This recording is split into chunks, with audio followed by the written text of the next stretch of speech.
Bom, galera, continuando o estudo do equilíbrio químico, então agora nós vamos ver o deslocamento de equilíbrio. O deslocamento de equilíbrio é o princípio de Le Chatelier.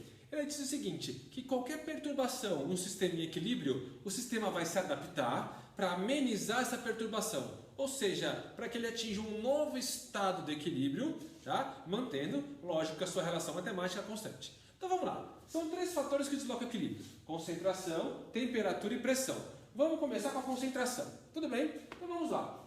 Concentração. Então olha só. Coloquei um equilíbrio genérico em que A2 mais B2 forma A2AB. Joia? Então, quando você altera as concentrações, o sistema vai se adaptar para atingir um novo estado de equilíbrio. Então, se tiver a adição ou de reagente ou produto, então o que for adicionado, o sistema vai tentar consumir o que for adicionado para diminuir a quantidade do que foi adicionado, para aumentar o que já tinha, para assim chegar na relação matemática do KC. Então, olha só, é bem tranquilo. Então, se você adiciona reagente, eu vou ter uma quantidade maior de reagente. Então, essa adição de reagente vai ser consumida para tentar voltar para a condição inicial. Então, vai ter a formação de mais produto. Então, nós falamos que o equilíbrio se desloca no sentido de formação de AB, no sentido de produtos. Joia?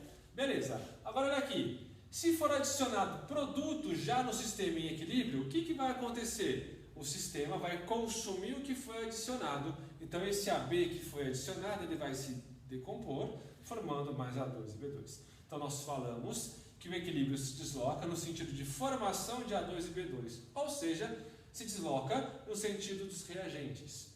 Também é comum aparecer se desloca para a direita ou para a esquerda. Joia? Bom, e quando tem a retirada de alguma substância, você retirou alguma coisa, o sistema vai repor essa perda. Então, se você retira o reagente, o sistema vai formar mais reagente que foi retirado para voltar para a condição inicial. Então, ele se desloca para a esquerda. Se você retira produto, nós dizemos que o sistema vai repor essa retirada. Então, retirou o produto, os reagentes vão formar mais produto, ou seja, desloca para a direita. Certo? Então, uma brincadeirinha é a seguinte, quando você tira alguma coisa, o equilíbrio vai para onde você puxou. Se você coloca alguma coisa, você empurra para o outro lado o equilíbrio. Tranquilo? Então, tirou, atrai o equilíbrio, colocou, empurra. Quando você adiciona alguma coisa, o sistema vai consumir, vai formar o outro lado, produto ou reagente. Beleza. O mais difícil é entender a concentração, o mais fácil vai ser a temperatura. Eu coloquei como exemplo a mesma reação genérica e chamei o sentido direto de exotérmico. Por que é exotérmico? Porque está liberando calor. Então, quando o calor ele vem escrito no produto, significa reação exotérmica. Quando o calor aparece nos reagentes, ele significa que a reação ela é endotérmica. Ou pode aparecer o ΔH, certo? Então, lembra que exotérmica tem ΔH menor que zero. E a endotérmica tem um ΔH maior que zero. Beleza? Então é fácil. Se a reação exo quer liberar calor, então você vai tirar calor do meio. Como é que você tira calor do meio? Promovendo uma diminuição da temperatura do sistema. Então, quando você diminui a temperatura do sistema, o equilíbrio se desloca no sentido dos produtos. Beleza? Joia. Quando você tem uma adição de calor, né, um aumento da temperatura, o aumento da temperatura vai provocar o deslocamento de equilíbrio no sentido que absorve calor. A temperatura é a única coisa que faz mudar o valor da constante do equilíbrio. Quando você tem uma reação exotérmica, o aumento da temperatura diminui o valor da constante de equilíbrio. Então você vai ter uma reação exo. E quando o aumento da temperatura aumenta o valor da constante, é uma reação reação endotérmica. Joia? Bom, nesse caso, ó, só para explicar o porquê que isso acontece, então nesse caso a reação ela é exotérmica. Então, para ir para o produto, para formar mais produto, eu preciso de baixa temperatura. Então, nessa reação exotérmica, se eu aumento a temperatura, forma mais reagente. Como o Kc é produto sobre reagente, se o reagente aumenta, o valor do Kc diminui. Já é? E para fechar, pressão.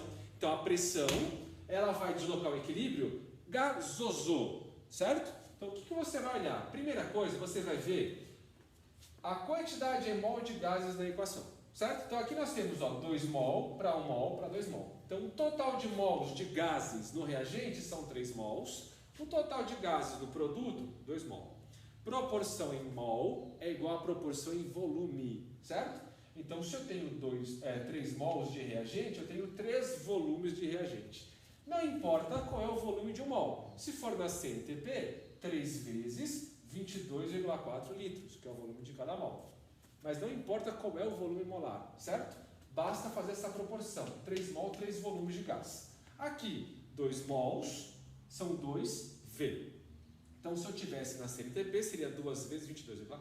Joia? Então, como nós temos aqui a relação 3V e 2V, nós vemos que os reagentes têm maior volume e o produto menor volume.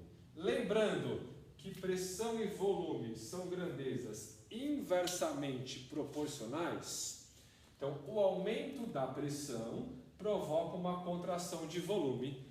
Onde tem menor volume? Reagente ou produto? Não é no produto? Então o aumento da pressão vai deslocar o equilíbrio no sentido de menor volume.